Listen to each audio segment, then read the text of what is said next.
Okay, today we're talking about process flow diagrams.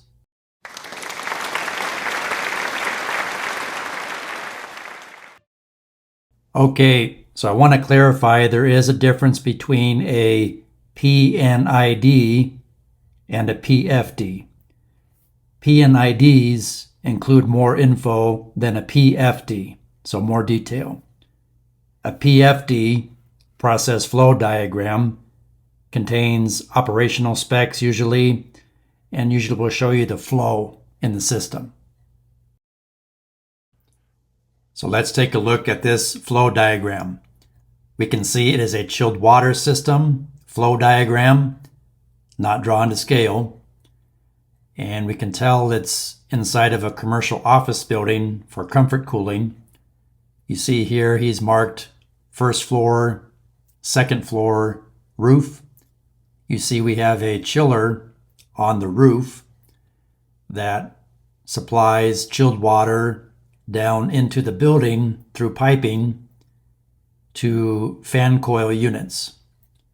So the fan coil units provide the cooling for this office building.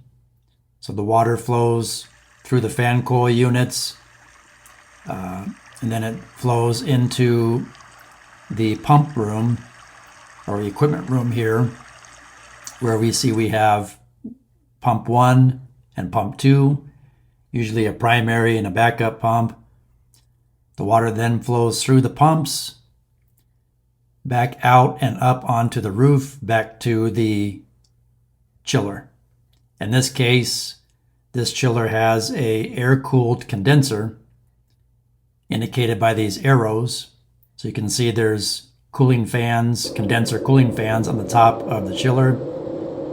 So the way this system works, the chilled water leaves the shell and tube evaporator on the chiller, flows down to all the fan coil units in the office space, whereby a blower motor, blower fan, will blow air across the coil inside that fan coil unit. That warm office air will give up its heat energy to that chilled water, and then you'll have cooler air coming out of the supply registers in the office ceiling.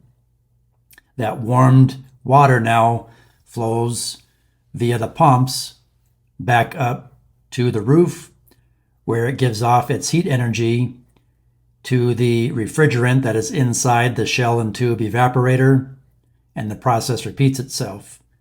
That warmed refrigerant then flows up to that air-cooled condenser, where it gives off that heat energy via those condenser cooling fans, and the process repeats itself. You can see in this diagram valve symbols, the pump symbols as we discussed, an air separator, an expansion tank, filter. I hope this short explanation helps you better understand what a PFD or process flow diagram is and how you can use it if you work in the facilities maintenance space or the trades. Please like, share, subscribe, leave me a comment, and thanks for watching.